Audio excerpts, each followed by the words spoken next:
Welcome to another episode of Living Life Podcast, where we have conversations about faith, family, and life.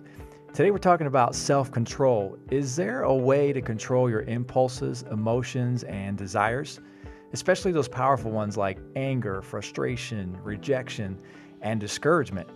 Today we're talking about self-control, and each one of these can be really difficult to control, but self-control is necessary when it comes to the people around us. I'm Ryan Brooks, and as always, I'm with my dad, Boyd Brooks. So I'm excited to be continuing our podcast, and today we're talking about another very important principle, self-control. Really, it's the basis, the foundation for the other principles. Self-control is something that God gives to us if we allow it. The uncontrolled life is a disaster. As Ryan mentioned, it's the ability to control our impulses and desires and emotions, especially those emotions that are out of control. For instance, anger is an emotion that we all know can be very much out of control. Nothing wrong with anger, nothing wrong with any of the emotions. It's when they're out of control. Proverbs says that if you give an angry man what he wants, you'll have to rescue him over and over again. The principle there is that his anger, his uncontrolled anger, is manipulating people. And a child can do that too with their mother. The mother responds in the temper tantrum, gives the child what the child wants. What the child needs is not what he wants or demands, but the child needs firm discipline to understand that's inappropriate. We have to learn how to be self-controlled. It isn't something that just comes to us naturally. I think naturally we are uncontrolled because of our nature. We have to learn how to be controlled. Proverbs 15:1 says that a soft answer turns away wrath, but a harsh anger only makes the wrath more intensified. But only a self-controlled person would ever know that to be a reality. The uncontrolled person is going to fall in that trap and just escalate the fight. Only a self-controlled person could bring a calm out of a potential quarrel because they're self-controlled. But self-control is not just about our emotions, it's also about our desires.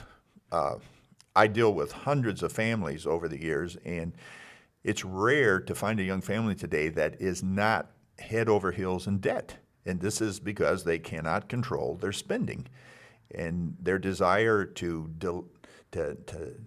have what they want when they want it, even though they don't have the money for it. It's called delayed gratification.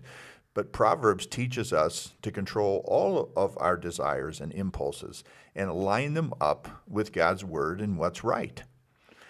In Proverbs chapter 5, there's this incredible illustration about sexual desire, which is another area where self-control is so needed and so out of control in our society.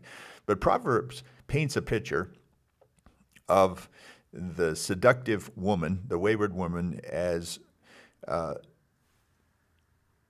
tempting or drawing away a man with his sexual desires. And it's in very vivid language. The proverb says at the end, why would you drink water from another spring? Why not drink water from your own spring? Referring to faithfulness in marriage, where sexuality reaches its real fulfillment. So this principle of self-control is so important. It changes our lives. It changes our families. It allows us to experience satisfaction in relationship with God and others in ways that we could never even imagine.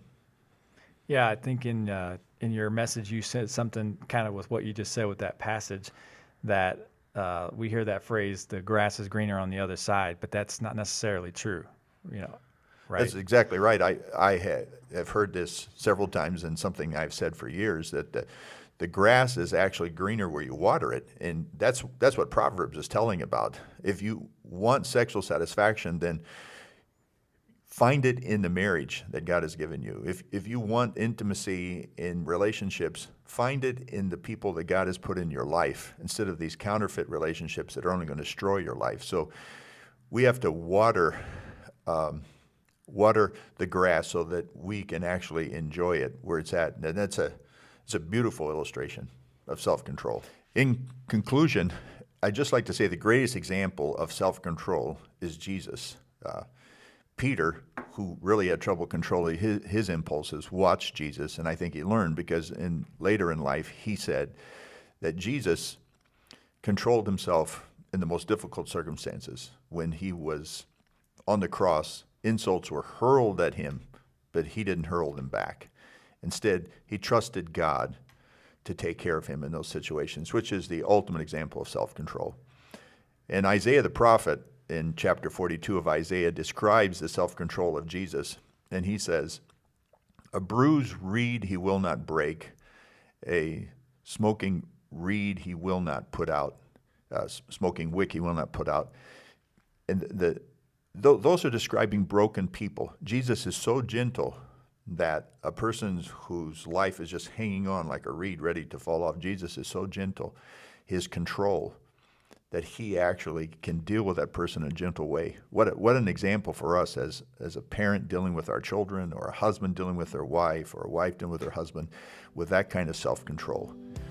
That's what we're looking to understand and apply in our lives, the principle of self-control as Jesus did.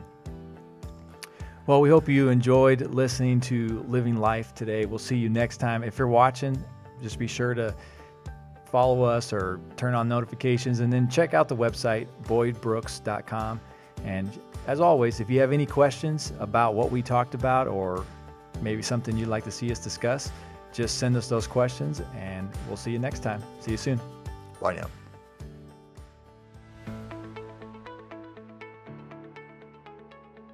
Once I was standing in line at a huge hardware store waiting to pay for something, and the line was long, and I was just looking around at everything, and my little 2-year-old son tugged on my hand and said, "What's it look like from up there, Daddy?" So I actually knelt down and looked at things from his perspective, and it was pretty incomplete. Shoes, knees. So I picked him up, set him on the counter right beside me, and he said, "Wow, things really look different from up here." That's what I want to do for parents. I want to give them a different perspective of parenting. I've written a book entitled Responsive Parenting. It's written to young parents just starting out, parents who have kids of any age, and even grandparents. In my more than 30 years of seeing parents and families as a counselor and a pastor, for me, parenting divides into 2 categories: reactive parenting and responsive parenting. Reactive parenting is parenting from reaction, your own anxiety or your child's anxiety. It's putting out fires. It's dealing with the moment. But responsive parenting is parenting with a long view for the child's best interest. It's parenting with biblical principles. I didn't invent this. I didn't make it up. I just discovered it and wrote it down. It's what really makes a difference in families. Reactive parenting is so repetitive because parents parent the same way they learned.